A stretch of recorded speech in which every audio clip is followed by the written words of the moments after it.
El Compendio del Catecismo, con el Padre Antonio López.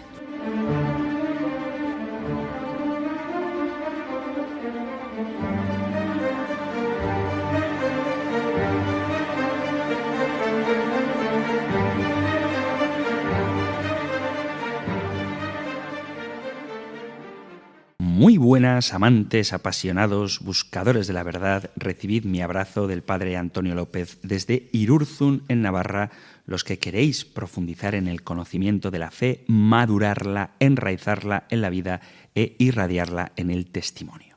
Vamos a dedicar el programa de hoy a responder a las preguntas, a los mensajes que habéis enviado al correo electrónico compendio@radiomaria.es o al número de teléfono para WhatsApp 668-594-383. Cualquier pregunta es bienvenida y trataré de responderla con la mayor claridad posible, dejando claro, hablando de claridad, que tenemos que distinguir lo que son opiniones de lo que es el magisterio de la Iglesia. No todo está definido y muchas veces tenemos que tener cuidado para no volcar nuestras propias ideas compatibles con la fe como si fueran dogma de fe. Que algo sea compatible con la fe no significa que sea la única postura. No lo digo por ninguna pregunta en concreto, pero sí que ocurre que en la actualidad cultural que estamos viviendo hay distintas sensibilidades que, aunque ambas sean ortodoxas, sean compatibles con la fe, no contradigan el dato revelado, a veces se plantean como inamovibles cuando realmente no lo son. Para eso, para poder distinguir unas verdades inamovibles de otras opiniones siempre variables, es importantísimo recibir una buena formación y procurar, sin abandonar nuestra postura, entender que también caben otras. Eso nos lo va a dar el estar bien formados. Y para ayudarnos a esa formación tenemos el Compendio del Catecismo, el libro, el Compendio del Catecismo, el Catecismo Mayor, y para profundizar en ellos, este modesto espacio en el que ahora nos vamos a sumergir, recordando que toda la finalidad de la doctrina y de la enseñanza debe ser puesta en el amor que no acaba, porque se puede muy bien exponer lo que es preciso creer, esperar o hacer, pero sobre todo debe resaltarse que el amor de nuestro Señor siempre prevalece, a fin de que cada uno comprenda que todo acto de virtud perfectamente cristiano no tiene otro origen que el amor, ni otro término que el amor.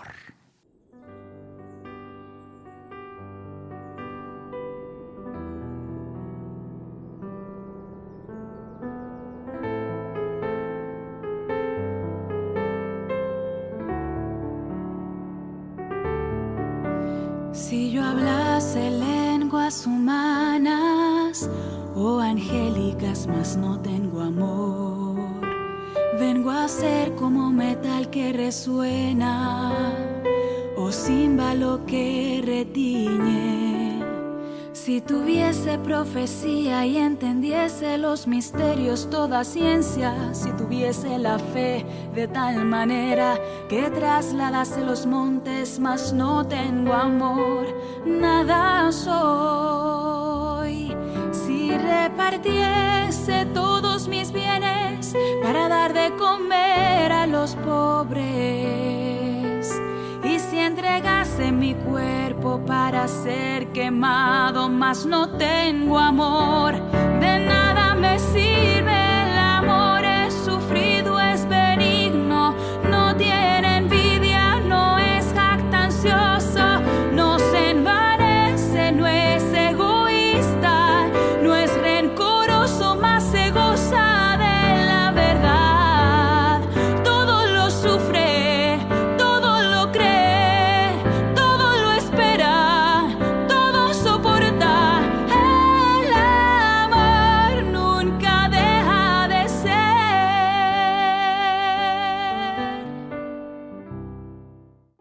Vamos allá con nuestro nuevo programa en el que sois vosotros los que tomáis la batuta de este espacio y decidís de qué vamos a hablar a través de los mensajes que habéis enviado al correo electrónico compendio@radiomaria.es o al número de teléfono para WhatsApp 668 594-383. Comenzamos con un mensaje enviado al WhatsApp con 2 preguntas. Dice: muchas gracias por su programa del Compendio del Catecismo. Lo escucho cuando puedo y siempre me resulta muy formativo. Gracias de nuevo. Gracias a ti por escuchar el programa. Dice: 2 preguntas. Primera, para recibir correctamente la sagrada forma hay que estar libre de pecado mortal porque recibimos al Señor. En la comunión espiritual también recibimos al Señor. ¿Hay que confesarse también antes de hacerla?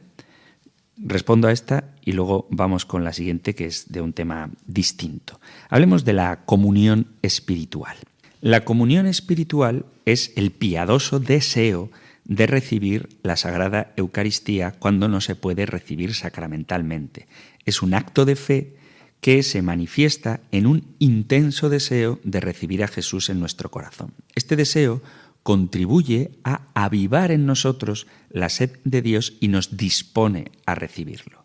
Es algo muy recomendable, tanto que el Concilio de Trento justifica que se haga y ha sido practicada por muchos santos y con mucho provecho espiritual. Santa Teresa decía: cuando no podáis comulgar ni oír misa, podéis comulgar espiritualmente, que es de grandísimo provecho. Y San Juan María Vianney, el cura de Ars, decía: una comunión espiritual actúa en el alma como un soplo de viento en una brasa que está a punto de extinguirse.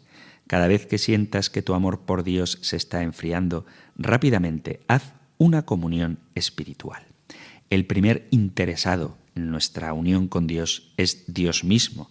El Señor Jesús dijo a los discípulos: ardientemente he deseado comer esta Pascua con vosotros antes de padecer.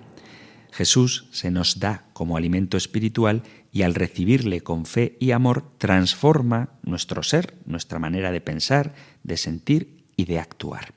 Una comunión espiritual responde al deseo de recibirlo, sentir esa sed que solo puede aplacar la presencia del Señor.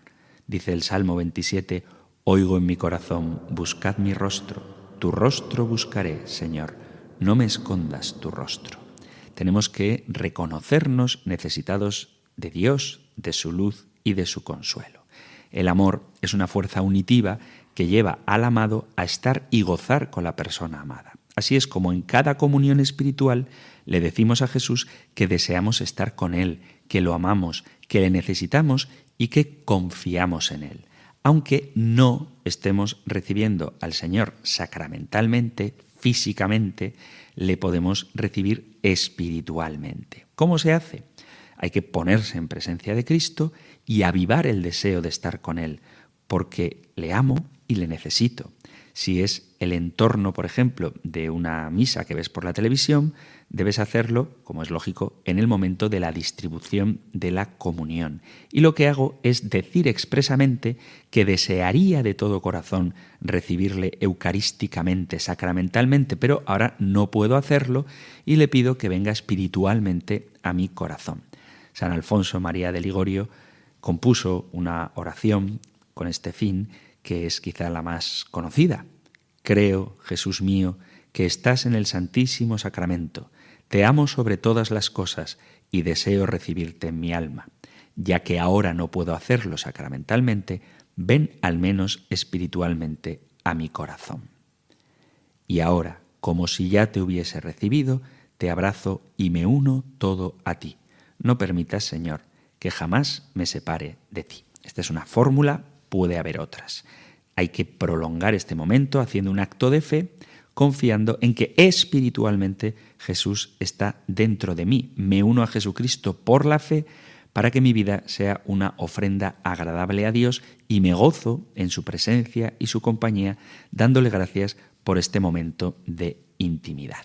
Entonces, la comunión sacramental es este deseo interior de unirme a Cristo sacramentalmente, pero como no puedo hacerlo, lo hago espiritualmente. La comunión espiritual se puede hacer cuantas veces quieras al día, en la iglesia o fuera de ella, a cualquier hora del día o en cualquier momento de la noche.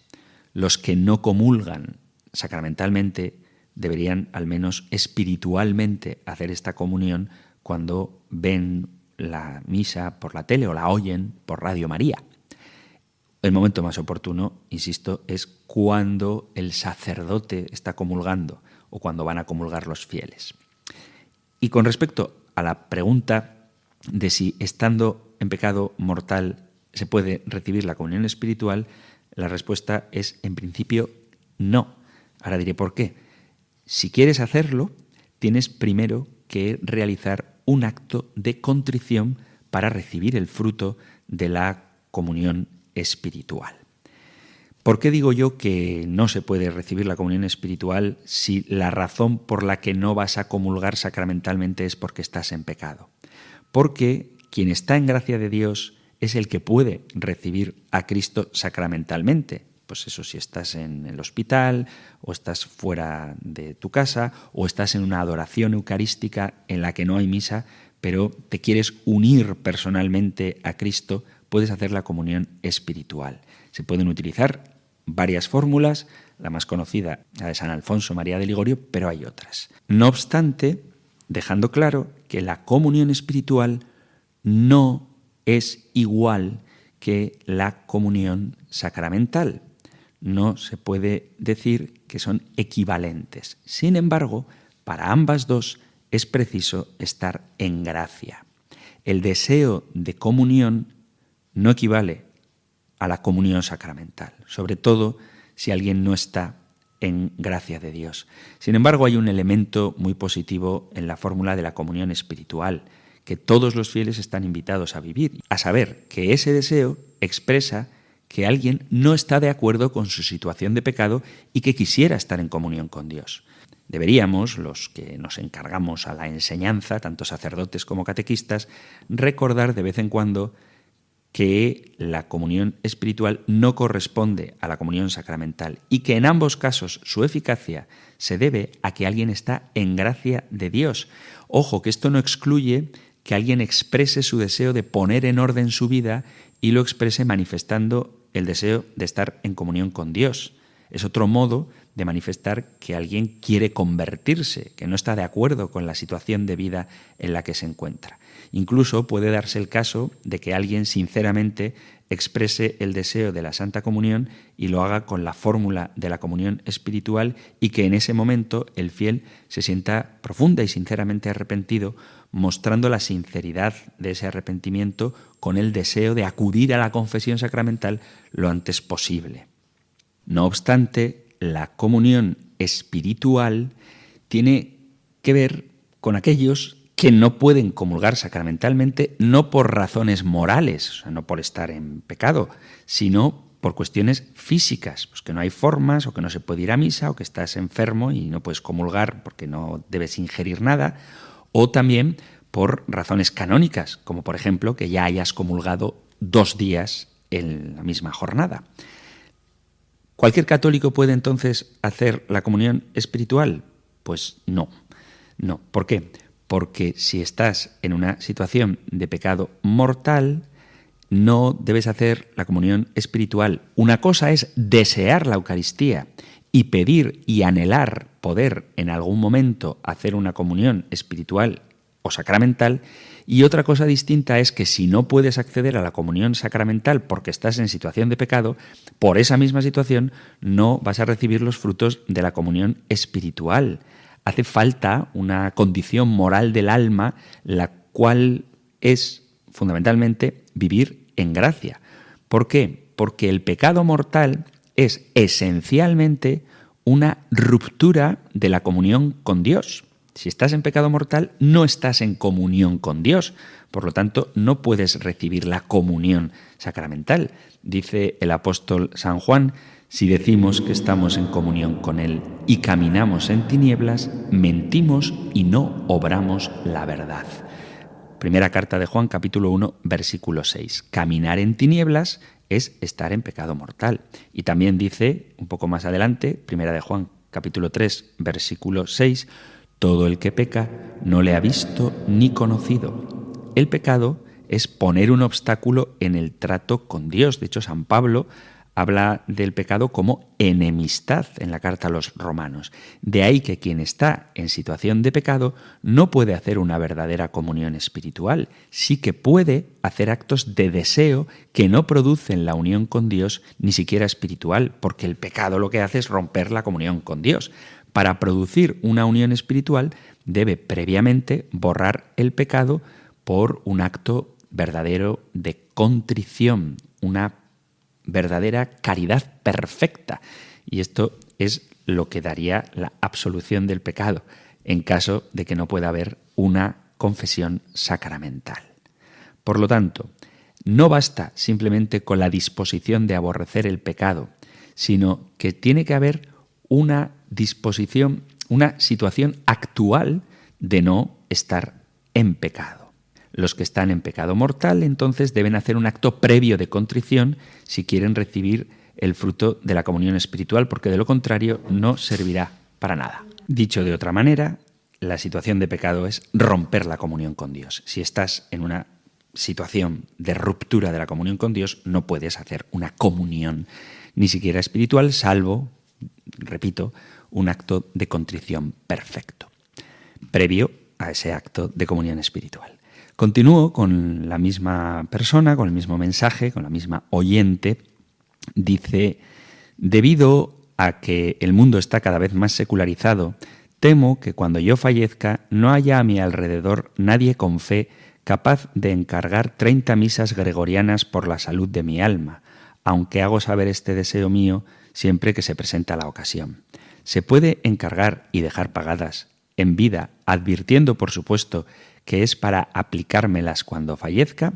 La respuesta rápida es que sí, por supuesto que se puede, y hay bastante gente que lo hace porque cree que sus familiares, sus hijos, no van a encargarle misas, aunque yo quiero creer que cuando alguien manifiesta ese deseo en vida, los familiares lo van a respetar, pero si alguien lo duda, pues será por algo.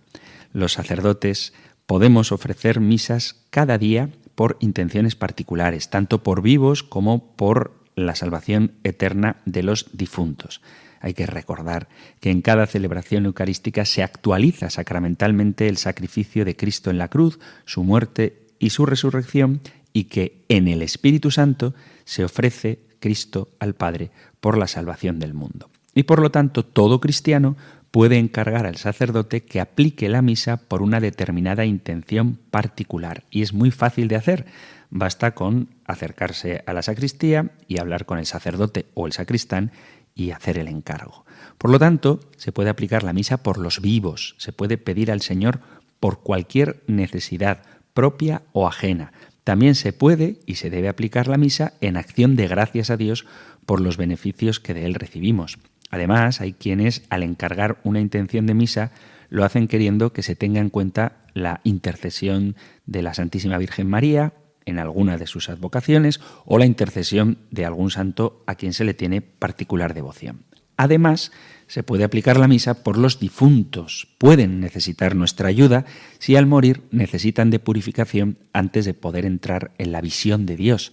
La promesa recibida de Dios en el bautismo conduce al cristiano a participar en la vida eterna junto a Dios, a entrar en la comunión de su amor, de su paz, de su descanso y de su alegría por toda la eternidad. Sin embargo, las consecuencias de los propios pecados personales pueden hacer necesaria una previa purificación tras la muerte, a lo que nosotros llamamos purgatorio, antes de entrar definitivamente en el cielo. Es cierto que nunca sabemos la situación de cada uno en particular, por eso la Iglesia, con amor de madre, confía a todos los difuntos y a cada uno en particular a la misericordia de Dios, intercediendo ante Él por ellos, con su oración incesante y sobre todo ofreciendo el sacrificio redentor de Cristo en la Eucaristía para que los frutos de ésta alcancen a los difuntos, estén en la situación que estén. Y esto es parte del precioso misterio de la comunión de los santos. Es una obra de misericordia, orar por la salvación eterna de nuestros hermanos difuntos. Podemos ofrecer por ellos algún sacrificio, limosna, tratar de obtener alguna indulgencia, Pero lo mejor que podemos hacer por ellos, la mejor obra de caridad, es rezar por ellos a Dios y sobre todo aplicar u ofrecer la Santa Misa por ellos. Existen varias formas. Una es la misa exequial, que es la que se ofrece por un hermano difunto el día o al día siguiente de su funeral. De su funeral, quiero decir, de su muerte. La misa exequial es la misa de funeral.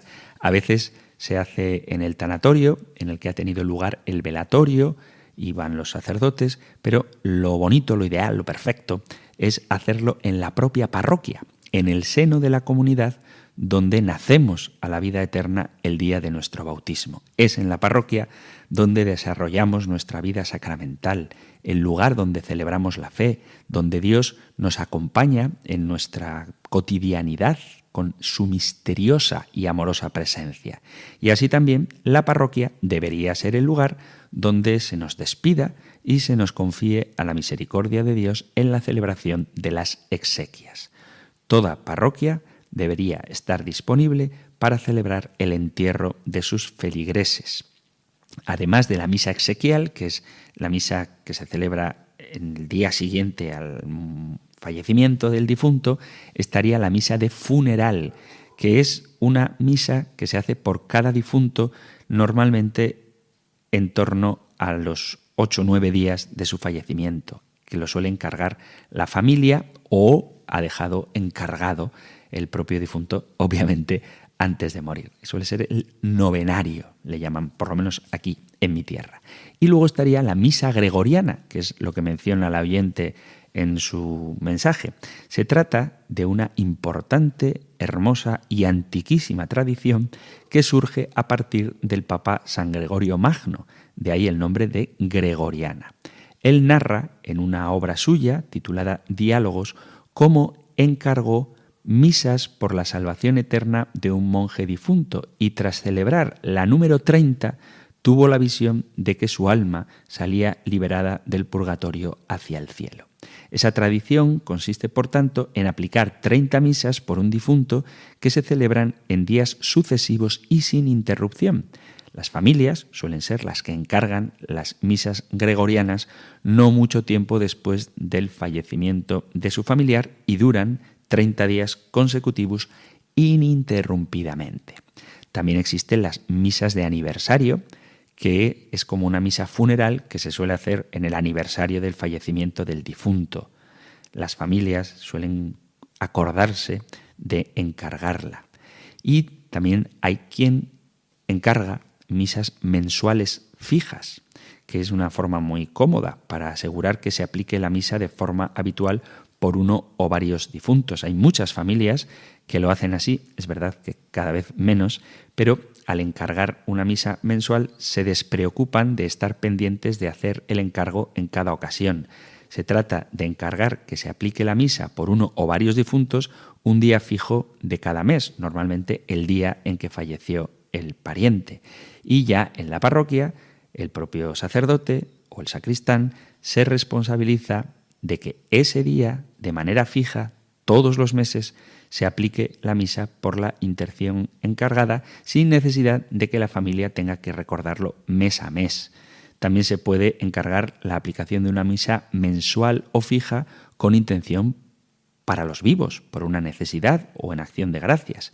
Esta es la mejor forma de asegurar que se aplique la misa de forma habitual y por una intención determinada. Y además de estas fórmulas, que son en fechas concretas, se puede, siempre que se desee, encargar la aplicación de una misa, incluso la misa diaria, no hace falta que sea la del domingo, por una intención particular, tanto para vivos como para difuntos. Hay veces, como plantea nuestra oyente, que por falta de familiares directos o porque creen que tras su fallecimiento quizás nadie se acuerde de pedir misas por su eterno descanso, quieren asegurarse ellos mismos en vida de que se van a ofrecer misas por su eterno descanso una vez hayan fallecido. Y quienes piensan esto pueden dejar previo aviso en la vida, pueden acercarse a la parroquia, hablar con el sacerdote y decirle: oye, mira, yo quiero cuando fallezca unas misas gregorianas. Entonces lo dejas encargado y confía en el sacerdote que con mucha devoción rezará por tu eterno descanso. Por lo tanto, sí, se pueden dejar encargadas misas en vida si sospechas que cuando mueras nadie va a hacerlo por ti.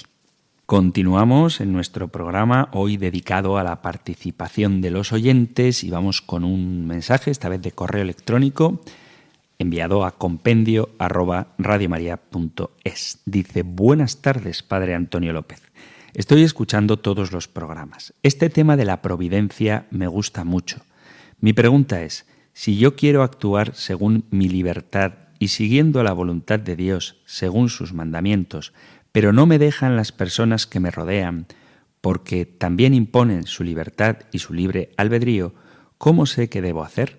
¿Seguir mi intuición y discutir con las otras personas?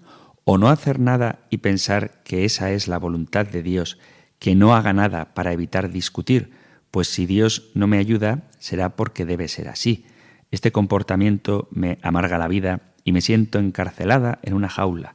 Muchas gracias por sus explicaciones, me ayudan muchísimo. Muchas gracias a ti por tu mensaje. Lamento que te sientas de este modo. No obstante, hay que ser fieles a Dios. La Biblia, la palabra de Dios, nos habla de que tenemos que ser libres. Y esta libertad va a conllevar muchas veces la propia vida de la Iglesia, desde Cristo a los apóstoles, los mártires y hasta el día de hoy, está marcada por la persecución. Dice Jesús: si el mundo os odia, recordad que me odió a mí primero. Si fuerais del mundo, el mundo os amaría como suyos, pero no sois del mundo, sino que yo os elegí del mundo, por eso el mundo os odia. Recordad lo que os dije: el siervo no es mayor que su señor. Si me persiguieron a mí, también os perseguirán a vosotros. Evangelio de San Juan, capítulo 15, versículo 18 en adelante. Jesús espera que nuestros valores evangélicos y los del mundo entren en conflicto. De hecho, espera que el mundo vea lo que decimos y no le guste. Incluso espera que el mundo nos odie y nos persiga. Por supuesto, hay muchos ejemplos en las Sagradas Escrituras de personas cuya libertad de expresión como creyentes fue restringida. Pensad en la respuesta a los discípulos cuando intentaron predicar el Evangelio por primera vez tras la ascensión. Después de que Pedro y Juan sanaran a un mendigo cojo, capítulo 4 de los Hechos de los Apóstoles, el Sanedrín, asombrado y perturbado por su valentía y por sus milagros, intentan silenciarles, advirtiéndoles de que no hablen más de Jesús. Y la respuesta de Pedro y Juan es muy contundente. Entonces los llamaron de nuevo y les ordenaron que no hablaran ni enseñaran en absoluto en nombre de Jesús. Pero Pedro y Juan respondieron: ¿qué es lo correcto ante los ojos de Dios? ¿Escucharos a vosotros o a Él? Sed vosotros mismos los jueces. En cuanto a nosotros, no podemos dejar de hablar de lo que hemos visto y oído. Si se intenta impedirnos hablar de la verdad de Dios, debemos escuchar a Dios en vez de a los hombres y seguir hablando. Y esto es muy pertinente en los ámbitos especialmente donde más se pone en cuestión la verdad del Evangelio, que cada vez son más, dicho sea de paso. Por eso tenemos que ser valientes testigos de la verdad. Tenemos que vivir nuestra dimensión profética, que es el anuncio, pero también la denuncia. Dios nos ha creado como seres comunicativos, nos ha dado el don de la palabra para que podamos hablar entre nosotros y con Él. Cuando Jesús aparece anunciando el reino de Dios y tratando de sanar todo lo que ha ido mal, lo que ocurre es que le quieren callar. Jesús le dijo a aquel sordo: ábrete. Y en esos momentos los oídos del hombre se abrieron, se le soltó la lengua y comenzó a hablar con claridad, como nos cuenta el capítulo 7 de San Marcos. Por lo tanto, nosotros tenemos que ser valientes y tratar de vivir con coherencia nuestra vida cristiana. No para provocar, no para que la gente discuta pero tampoco huyendo de la persecución ni encerrándonos como los discípulos antes de la llegada del Espíritu Santo, porque cuando llegó Pentecostés lo que hicieron fue salir y empezar a predicar valientemente.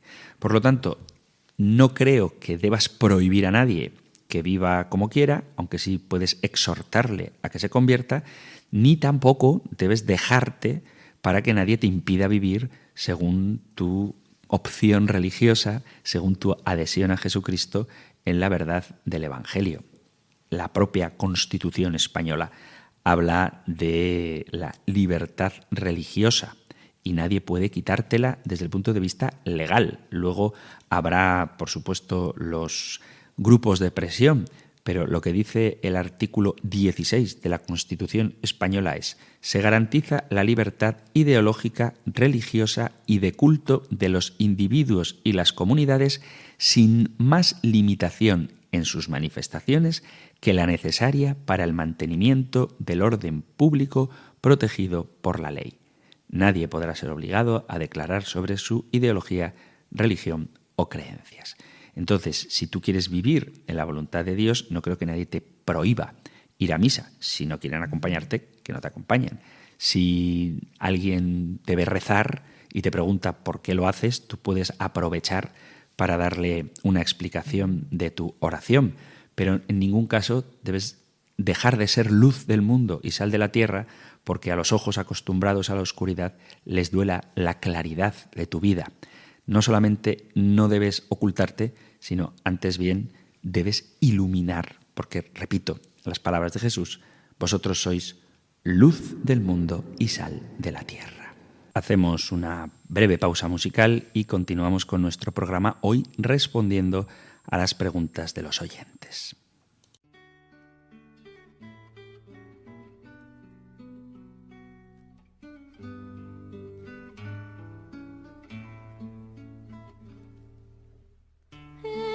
Sigue en la vida, sal de la tierra será, mas si la sal se adultera, los hombres la pisarán. Que sea mi vida la sal, sea mi vida la luz, sal que sala, luz que brilla, sal y fuego que es Jesús. Sois como la luz del mundo, que a la ciudad se pone la cena, donde el monte se encumbra.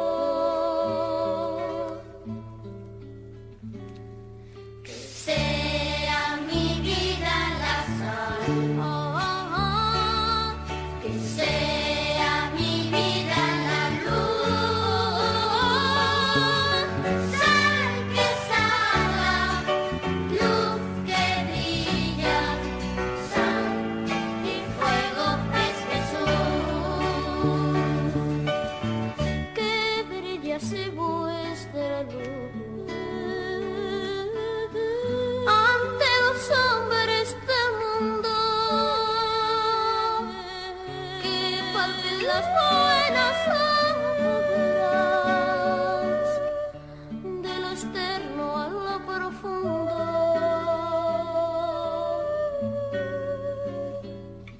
Que sea mi vida la sal, que sea mi vida la luz,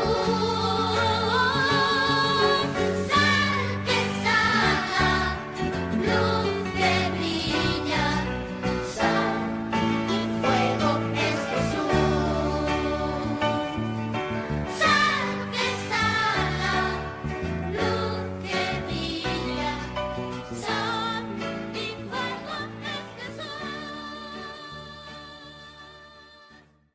Estás en Radio María escuchando el programa El Compendio del Catecismo, nuestro espacio diario para apasionados buscadores de la verdad, que puedes sintonizar en la emisora de la Virgen de lunes a viernes de 4 a 5 de la tarde, una hora antes si nos sintonizas desde las Islas Canarias. Hoy estamos dedicando el programa a las preguntas de los oyentes y vamos con un mensaje muy interesante. Seguro que os resulta como todas las preguntas, pero esta cuestión es bastante debatida y supongo que no la voy a concluir definitivamente, pero al menos espero que nos ayude a pensar un poquito. Dice el asunto que Dios no castiga. Apreciado padre, dice un día de este año que Dios no castiga y aduce el fragmento de las víctimas de la caída de la torre de Siloé, aunque solo cita la primera parte, no eran más culpables, y omite la continuación, yo os digo que no, y si no os convertís todos pereceréis. Aquí asocia no conversión con perecer. Y en la curación del enfermo de la piscina dice, te has curado, no vuelvas a pecar, no sea que te suceda algo peor. Aquí asocia volver a pecar a enfermedad peor. Además, la Virgen de Fátima dijo que las guerras eran castigo por nuestros pecados. Además, en Dios misericordia y justicia son inseparables, de modo que el beato Pere Tarrés, refiriéndose a la guerra que entonces padecía España, dice que es un castigo de la misericordiosa justicia de Dios o algo así. No digo que todo mal sea castigo, el ciego de nacimiento, sino que a veces lo es. Gracias por su atención y firma Javier. Pues muchas gracias, Javier, por abrir este tema tan interesante y que muchas veces quizá no acabamos de entender muy bien. No recuerdo ahora en qué momento dije que Dios no castiga, pero es algo que me gustaría matizar porque choca a los oídos del católico piadoso que conoce la misericordia de Dios la idea de que Dios castiga y por eso se suele afirmar Dios no castiga nunca. Esto lo dejó claro el Papa Benedicto XVI cuando dijo que el mundo podría ser castigado por su alejamiento de Dios. Esto lo dijo en el año 2008. El Papa no estaba diciendo algo nuevo, porque la noción de que Dios puede castigar, afirmo que puede castigar, es constante en el magisterio de la Iglesia Universal de todos los tiempos. El Papa San Juan Pablo II también habla de que efectivamente Dios castiga. De hecho, la Sagrada Escritura afirma explícitamente que Dios castiga y tiene compasión.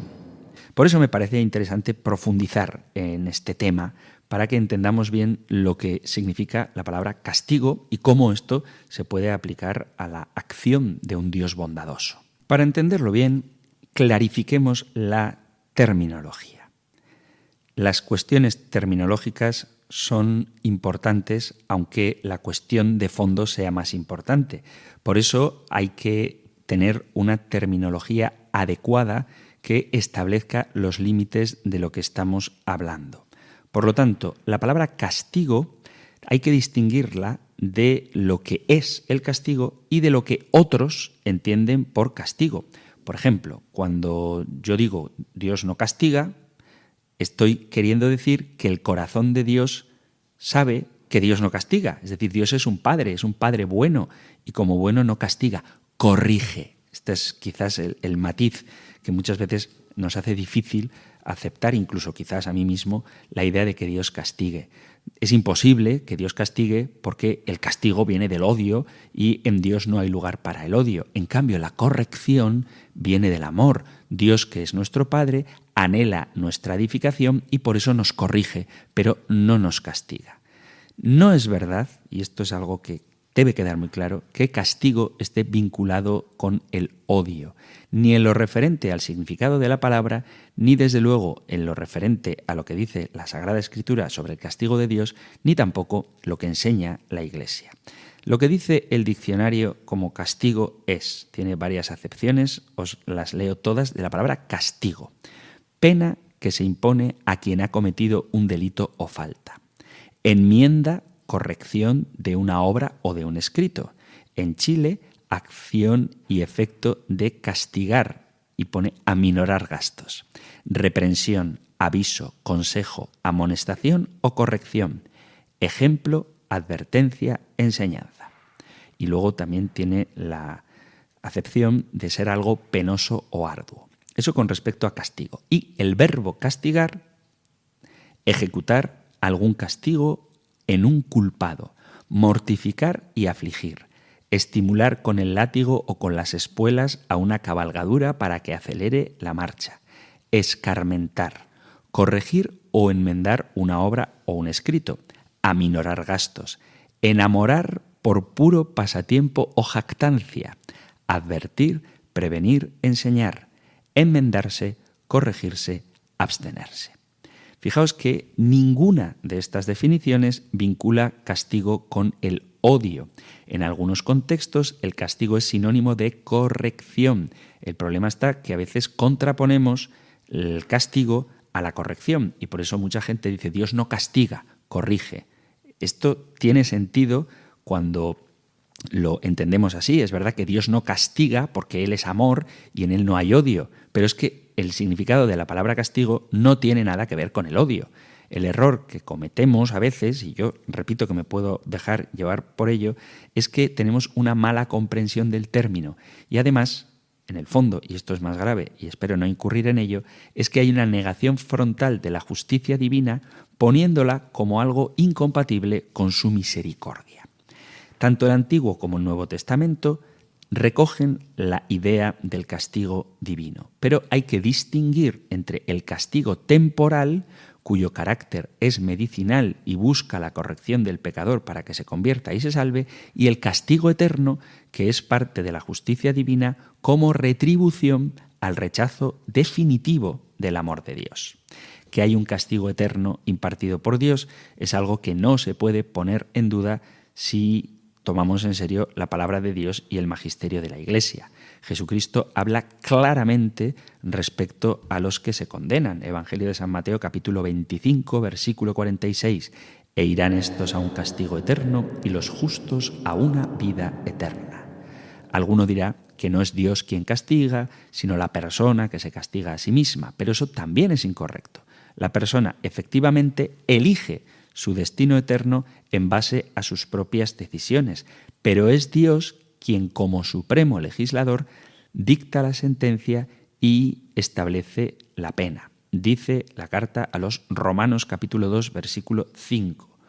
Por la dureza y la impenitencia de tu corazón vas atesorando contra ti cólera para el día de la cólera y de la revelación del justo juicio de Dios, el cual dará a cada uno según sus obras, a los que por la perseverancia en el bien busquen gloria, honor e inmortalidad, vida eterna, mas a los rebeldes, indóciles a la verdad y dóciles a la injusticia, cólera e indignación. Carta a los Romanos, repito, capítulo 2, versículo 8. Versículo del 5 al 8. Y en la segunda carta a Corintios, capítulo 5, versículo 10, dice: porque es necesario que todos nosotros seamos puestos al descubierto ante el tribunal de Cristo, para que cada cual reciba conforme a lo que hizo durante su vida mortal, el bien o el mal.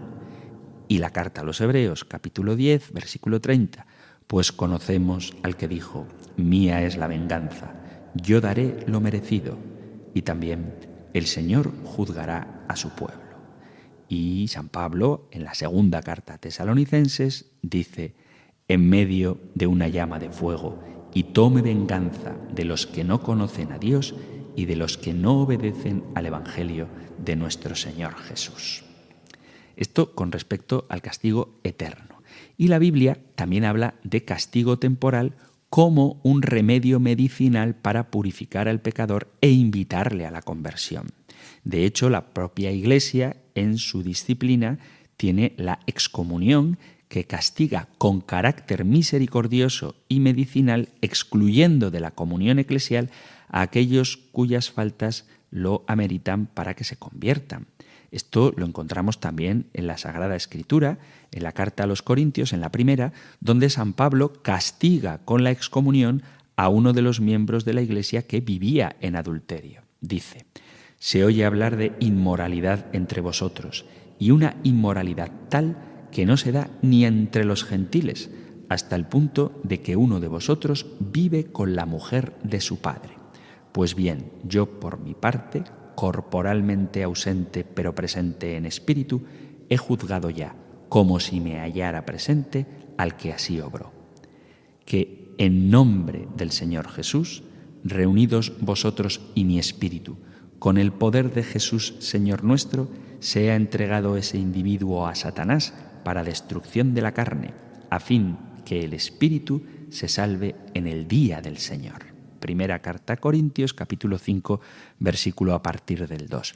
Sin embargo, en la segunda carta a Corintios, San Pablo explica que ese castigo buscaba su conversión y de hecho invita a perdonarle. Dice segunda carta a Corintios, capítulo 2, versículo 6. Bastante es para ese tal el castigo infligido por la comunidad, por lo que es mejor, por el contrario, que le perdonéis y le animéis, no sea que se vea ese hundido en una excesiva tristeza. Otro ejemplo lo encontramos en el propio Catecismo, en donde se distingue entre el castigo de los condenados del castigo temporal que reciben las almas del purgatorio. Lo tenéis en el punto 1031 del Catecismo Mayor. La Iglesia llama purgatorio a esta purificación final de los elegidos, que es completamente distinta del castigo de los condenados. O sea que el propio Catecismo recoge esta palabra. En el Antiguo Testamento abundan los ejemplos de castigos de parte de Dios que tienen tanto carácter medicinal así como la finalidad de impartir la justa retribución por parte de Dios a causa del pecado.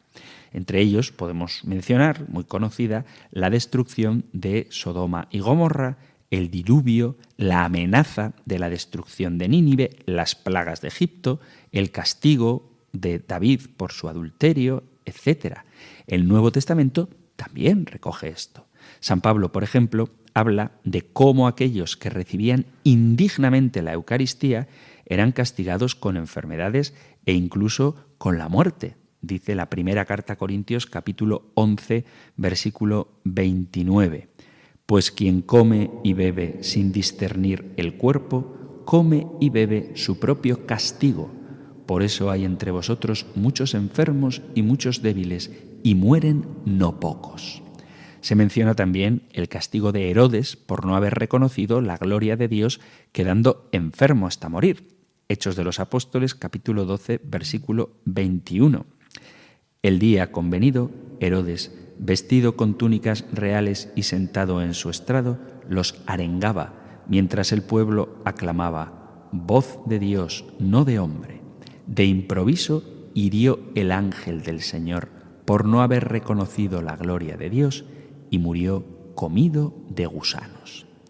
También está el castigo de Ananías y Safira por haber mentido al Espíritu Santo. Un hombre llamado Ananías, de acuerdo con su mujer Safira, vendió una propiedad y se quedó una parte del precio, sabiéndolo también su mujer. La otra parte la trajo y la puso a los pies de los apóstoles. Pedro le dijo: Ananías, ¿cómo es que Satanás llenó tu corazón para mentir al Espíritu Santo y quedarte con parte del precio del campo? ¿Es que mientras lo tenías no era tuyo y una vez vendido no podías disponer del precio? ¿Por qué determinaste en tu corazón hacer esto? No has mentido a los hombres, sino a Dios. Al oír Ananías estas palabras, cayó y expiró, y un gran temor se apoderó de cuantos lo oyeron. Se levantaron los jóvenes, le amortajaron y le llevaron a enterrar. Unas 3 horas más tarde entró su mujer, que ignoraba lo que había pasado. Pedro le preguntó: «Dime, ¿habéis vendido en tanto el campo?» Ella respondió: «Sí, en eso». Y Pedro le replicó: «¿Cómo os habéis puesto de acuerdo para poner a prueba al Espíritu del Señor? Mira, aquí a la puerta están los pies de los que han enterrado a tu marido. Ellos te llevarán a ti».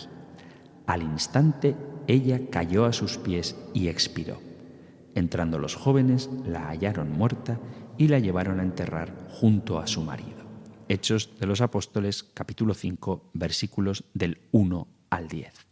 Es ciertamente inadecuado negar que Dios castiga. ¿Por qué? porque eso implicaría negar los propios mandamientos divinos. En ellos, Dios menciona la clara posibilidad de castigar a quienes los desobedecen. Dice Éxodo 20, capítulo 7, «No pronunciarás en vano el nombre del Señor tu Dios, porque Él no dejará sin castigo al que lo pronuncie en vano». Pero, ojo, que haya castigo temporal no excluye, sino antes al contrario, incluye, comprende la corrección, tal y como deja clara la Sagrada Escritura.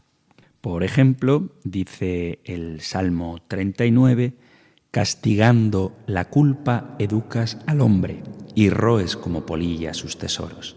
El hombre no es más que un soplo». Libro de Eclesiástico, «Así como usa de misericordia, así también castiga. Él juzga al hombre según sus obras. El castigo y la reprensión acarrean sabiduría, pero el muchacho abandonado a sus antojos es la confusión de su madre». Libro de Proverbios, capítulo 29, y el capítulo 3 de Proverbios dice, «Porque el Señor castiga a los que ama, y en los cuales tiene puesto su afecto, como lo tiene un padre en sus hijos». Y también el Nuevo Testamento insiste en esto. 1 Corintios, capítulo 11, «Si bien cuando lo somos, el Señor nos castiga como a hijos, con el fin de que no seamos condenados junto con este mundo». Y la carta a los Hebreos, «Sino que os habéis olvidado ya de las palabras de consuelo que os dirige Dios como a hijos, diciendo en la Escritura, Hijo mío, no desprecies la corrección o el castigo del Señor, ni caigas de ánimo cuando te reprende». Y también en la carta a los Hebreos, «Porque el Señor al que ama le castiga, y cualquiera que recibe por hijo suyo lo azota y le prueba con adversidades». Esto es lo que dice la Biblia, o sea que habla directamente de castigo. Además, este castigo que Dios impone al pecador no es solo un medio correctivo o intimidatorio, sino que también persigue la expiación de la ofensa inferida a Dios y la restauración del orden moral perturbado por el pecado. La Iglesia primitiva interpretó de igual manera el castigo eterno como la retribución por las acciones pecaminosas no contritas de parte de la justicia divina, y el castigo temporal como una corrección medicinal para invitar al pecador a la conversión. Y de esto tenemos muchos testimonios que no voy ahora a compartir por no hacerlo demasiado largo, pero desde luego la Iglesia primitiva relata cómo Dios castiga. Son muchos los testimonios de los santos padres sobre esta idea. Entonces, la noción de que Dios no castiga, de la que todos podemos dejarnos llevar, viene bien por la comprensión errada del significado de la palabra castigo, o bien por una idea un poco superficial y deficiente del amor de Dios. Dios es amor y quiere que todos los hombres se salven, pero también es justo y como tal desea castigar al que peca. Y ambas cosas no se excluyen. Dice Santo Tomás, Dios quiere con voluntad antecedente salvar a todo hombre, con voluntad consecuente y por su justicia quiere castigar a algunos. Dios puede castigar para corregirnos, no por odio, sino precisamente por amor, como hace cualquiera con sus hijos. Decía San Agustín, ni es otra la forma como castigamos a nuestros hijos, es decir, airados e indignados, pero no los castigaríamos si no los amáramos. Es Jesucristo el que nos advierte a cada uno de nosotros, aquel siervo que conociendo la voluntad de su Señor no ha obrado conforme a su voluntad, recibirá muchos azotes. Es verdad que esto se puede entender como una corrección, pero es que corrección y castigo es lo mismo. No hay que tener miedo a la palabra castigo. Lo dice nuestro amigo Xavier en el correo que nos ha enviado, que no todas las enfermedades y todos los desastres naturales o los accidentes son castigo de Dios. No. Pero Dios puede castigar. De ahí no se saca la conclusión de que todo sea castigo de Dios, ni que se pueda, aunque tampoco hay que excluir la idea de que Dios pueda recurrir a alguno de estos acontecimientos para castigar en determinadas circunstancias si su voluntad lo determina. En el Evangelio, por ejemplo, a Jesús le preguntan sobre la ceguera de una persona, lo menciona también nuestro oyente, si eso era por culpa suya o de los padres. Y Jesús responde que no es culpa de ninguno. Vio pasar a un hombre ciego de nacimiento y le preguntaron sus discípulos: Rabí, ¿quién pecó, él o sus padres, para que haya nacido ciego? Respondió Jesús: ni él pecó ni sus padres. Es para que se manifiesten en él las obras de Dios. En otro texto, sin embargo, se ve que la enfermedad que llevó a Herodes a la muerte sí fue como castigo por su pecado. Lo hemos leído antes en el capítulo 12 de los Hechos de los Apóstoles. ¿Y cómo lo sabemos? Pues salvo que tengas una especial revelación de Dios, no hay modo de saber si una determinada enfermedad es un castigo de Dios o simplemente es un hecho de otra naturaleza. En cualquier caso, para comprender bien lo que significa el castigo divino, no hay que rechazar la palabra, porque ninguna de las acepciones que nos da el diccionario habla de odio, ni tampoco hay que verla como algo contrapuesto, incompatible con la justicia y las misericordias divinas. Que Dios castiga está clarísimo en la palabra de Dios. Y si en algún momento yo digo que Dios no castiga, lo quiero afirmar en referencia a que Él no se deja llevar por la ira ciega, ni desde luego por el odio al hombre, porque nuestro Dios es amor, y aunque muchas veces puede enviar castigos, es siempre como correctivo, como llamada a la conversión o como restauración por la injusticia cometida. Soy consciente de que no agoto el tema del castigo y que a lo mejor suscita más dudas o contrarréplicas.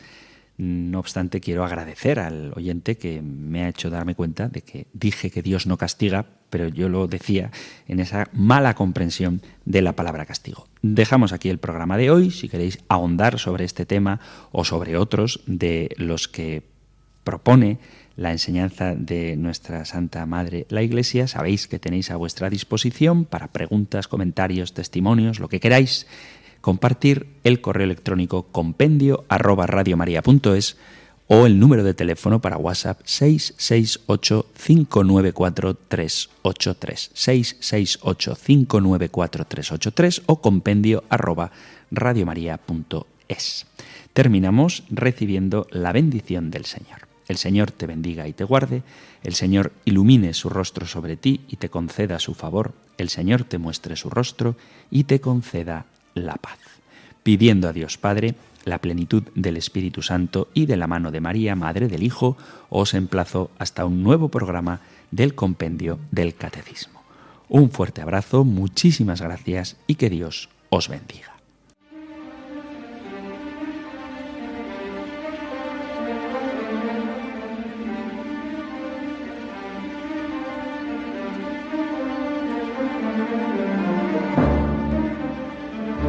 El Compendio del Catecismo con el Padre Antonio López.